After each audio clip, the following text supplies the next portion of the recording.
It just sheared right off.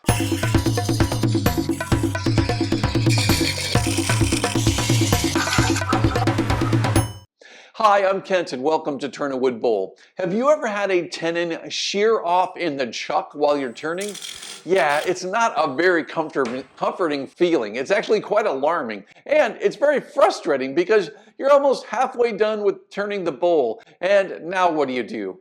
Well, I can tell you from experience that having this happen to you may discourage you from wanting to make tenons, but it's really not just the tenon's fault, and there's ways around this. In this video, I'm going to share with you why a tenon might shear off in the chuck, and I'm going to show you several different ways to help prevent this from happening. So let's jump right in.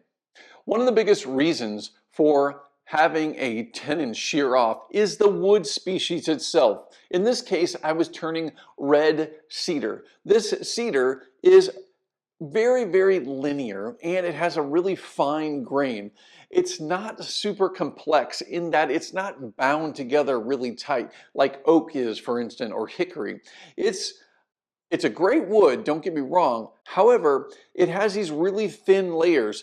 If you think of the grain of the tree as being like sheets of paper glued together, that's pretty much what we have here. And if you think of all those sheets being stacked up, it makes sense that this would separate like it does right here and simply just peel apart and basically almost like delaminating. It's almost as if they're just individual layers and they separate very easily. So that's one of the big reasons. If you're turning a very dry wood that is relatively brittle, it's very common to have the tenon shear off. Now, the best remedy for that is to use a more dense wood that doesn't quite separate as easily as the more brittle woods do. But there are workarounds even with this brittle wood that we'll talk about in just a minute. Another cause for a tenon to shear off is having your tenon too small compared to the turning. Now, this piece wasn't too bad. I could have used a little bit larger tenon and it would have probably eliminated that from happening. But if you're using a tenon that's too small and you have a larger bowl, that's most likely going to cause it. If you think about it, you have a lot of leverage out here putting force on that tenon, and it's going to make it want to separate very easily or pop off of that in the chuck. So you want to make sure that your tenon is sized, and if you're working with a really brittle wood, you may want to oversize your tenon just for that particular turning. Another contributing factor for having a tenon shear off in the chuck is if you over tighten your chuck. If you think about it, you already have this area or this plane of wood that's easily peeled away and could separate that tenon.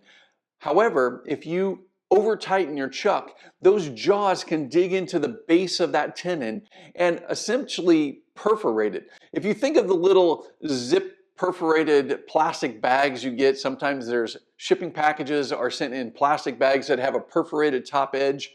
Well, that perforation stays pretty much intact for the whole time the package takes to get to you.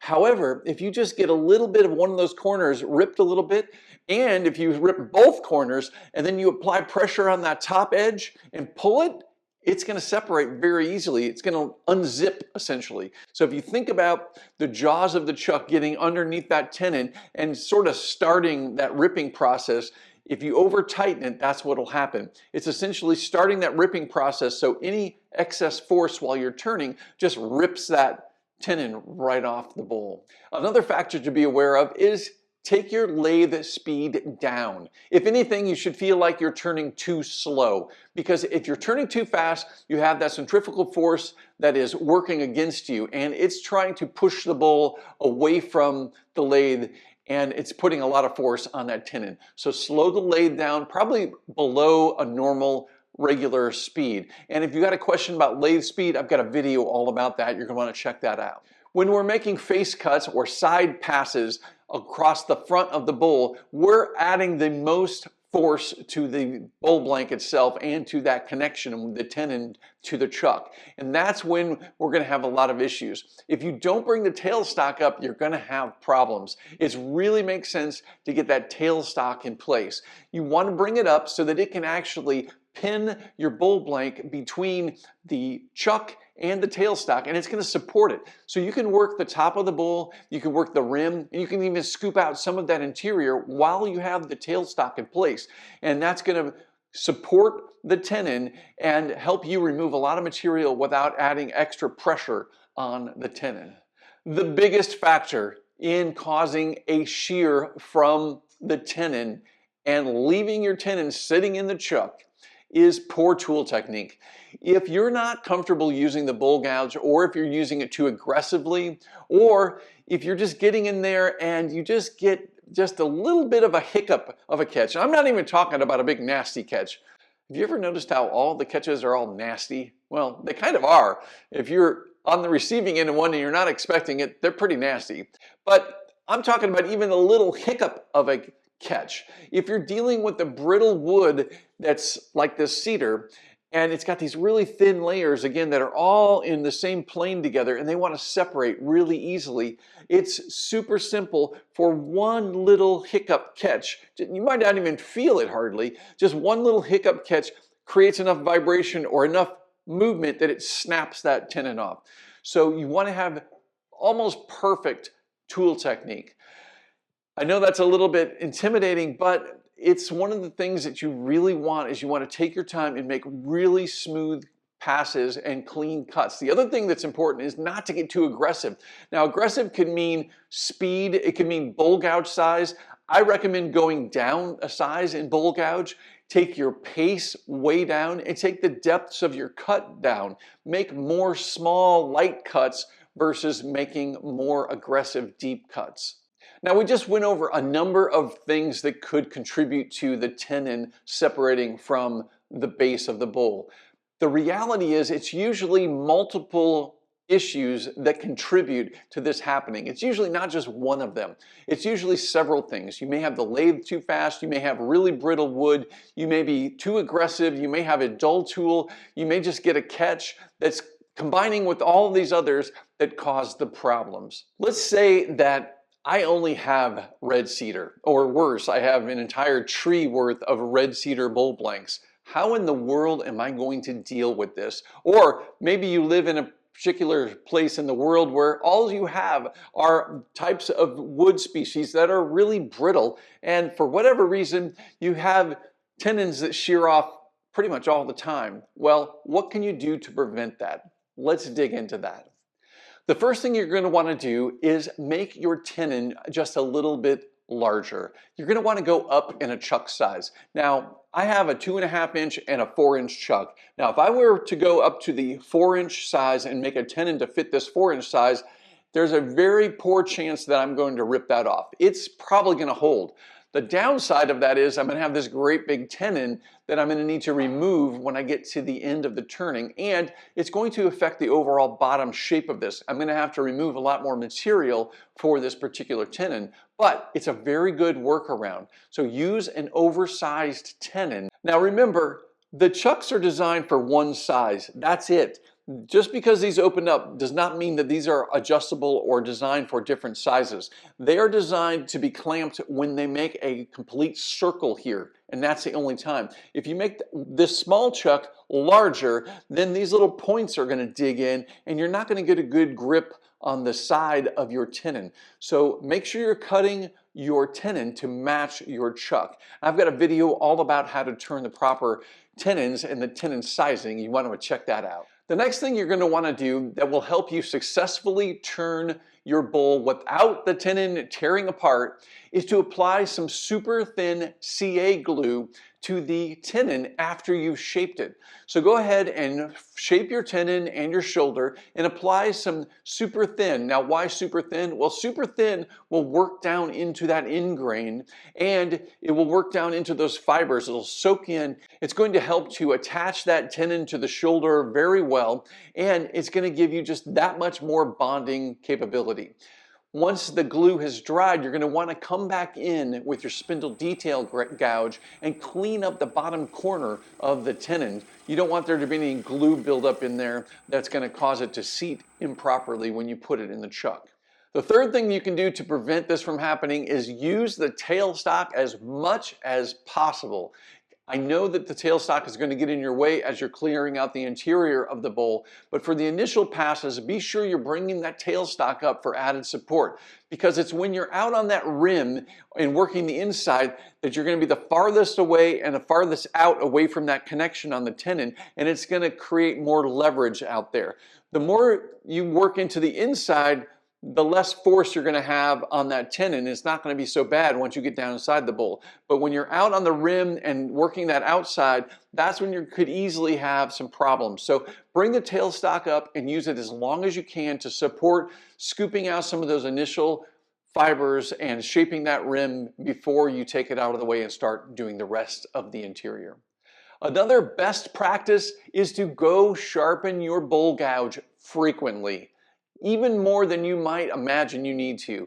Take a break, go to the sharpening station, sharpen up your bowl gouge, and then come back to your turning and make really nice, clean cuts. You don't want a dull tool making even a small hiccup of a catch, because remember, those hiccups could easily separate the tenon from the rest of the bowl. So keep your bowl gouge sharp. Also, take your pace way down. You want to relax. You don't want to bring, it's almost like you don't want to bring negative energy to this blank, because you know that this type of wood is already really sensitive and it has a chance of splitting very easily. So you want to take all of the chance away, and you want to make sure that you're coming to this piece at a nice, slow, relaxed pace. That means that you're going to move your tools slower, you're going to make shallower cuts, you're going to make lots of small, slow, intricate passes. Yes, this will be a little bit time consuming, I understand. However, that's a really good way to finish this bowl without the tenon separating. So how do we recover if the tenon does shear off in the chuck and we're left with no way to attach the bottom of the bowl to the lathe? Well, it's not really that hard. We can essentially start all over. We can mount the bowl between centers, or we can remount it however it was mounted originally back to the lathe, and then shape that base again, create a new tenon, do all the things we talked about preventively, add that super thin CA around the edge of the tenon and clean it up really well, put it back into the 4-jaw chuck, but not too tight, and then start your turning again without being aggressive. That, I know, sounds like a lot, but it's very doable. You can recover. Now keep in mind, when you put the bowl back onto the lathe, you're probably not going to have it mounted perfectly true. So you're going to want to true up or return the entire exterior of the bowl after you've made the tenon and the shoulders.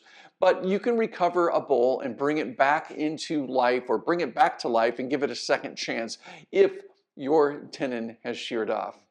I've had a few people tell me that they mount the grain direction of the wood on the tenon in a certain way so that it doesn't line up with the spaces in the 4-jaw chuck.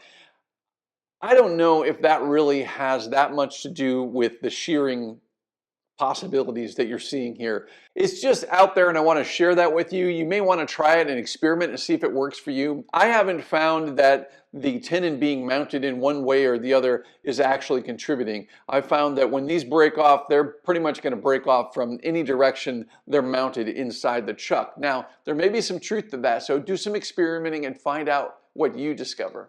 Well, I hope this video has been helpful. The biggest thing to keep in mind is don't get discouraged. We all have had a bowl blank come off the lathe because the tenon has sheared off. So don't let that discourage you. And especially don't let it discourage you from making tenons on your bowls. Remember all the contributing factors that make this more likely in certain circumstances. There are some tree species, for instance, that I've never had problems with the tenon breaking or having any damage whatsoever. And those are usually the harder woods and the wetter woods. It's the thin-grained, really dry woods that will be problematic. And that being said, remember, there are ways to work around this problem. You do need to be a little bit more patient, but you can actually do this. So don't give up on tenons. Remember, there's a lot of benefits for turning tenons versus recessed mortises, and I've got a video all about that. You can check that out. All right, guys, well, if this video has helped you, do me a favor and leave a comment below. And if you got any questions, leave me a question down there as well. And while you're there, Click that like button. Thank you. Be sure to check out my website, turnawoodbowl.com. Over there, I've got everything you need to learn how to turn wood bowls from start to finish, including online courses. So you want to check that out, turnawoodbowl.com. All right, guys, like always, thank you so much for watching. And until next time, happy turning.